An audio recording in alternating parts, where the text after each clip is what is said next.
You know, in the summer months, one of the baits that you tend to fish a lot, especially off in deeper water, is a plastic worm. And there's two main plastic worms that I'm going to talk about right now. One of them is called a rage anaconda, and I'm actually going to rig it. The way I prefer to rig it, here's the bait right here. You look at, that's a big bait. It's about 10 inches long.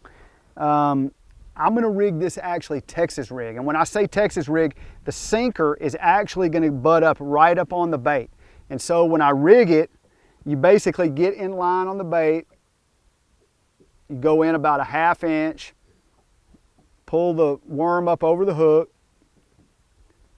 and then I'm going to bury that hook. I'm going to come all the way through and I'm just going to skin hook it. This is a wide gap hook right here. And so that bait is totally straight. That's what I want with it. Now, when the weight comes off that, there's what the worm looks like. And that thing in the water is killer because that tail just kind of moves. Now, why do you rig two different worms? Well, the Texas rig, I typically am gonna fish either on deep ledges or on brush piles. If I'm gonna actually fish in a brush pile, I prefer a Texas rig to a Carolina rig. A Carolina rig is really good on structure, and I'm gonna show you that one also. Here's a Carolina rig right here. I've actually got it already rigged up. I've got about a 3-foot leader.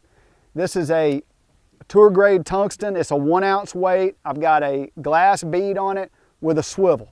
Real easy setup, about 3 foot of line. I like fluorocarbon the best. And then the bait. The bait I prefer to fish on a Carolina rig the most, especially on a lake that's got some big fish in it, is a rage hog. This bait has got a lot of different moving parts to it. It's got the little flappers coming off the side. It's got these right here actually move a little bit, and then you disconnect this right here from the little tails on the bottom, and the bait gets real free, and it just is a great Carolina rig bait. Now, why do you fish a Carolina rig? A Carolina rig is great in deep structure. Now, some people think that this bait actually floats up off the bottom. It actually doesn't. It stays on the bottom, but it's a subtle presentation because it's just basically just kind of pulling along. The weight is digging into the bottom. Usually gravel or rock is the best place to do it.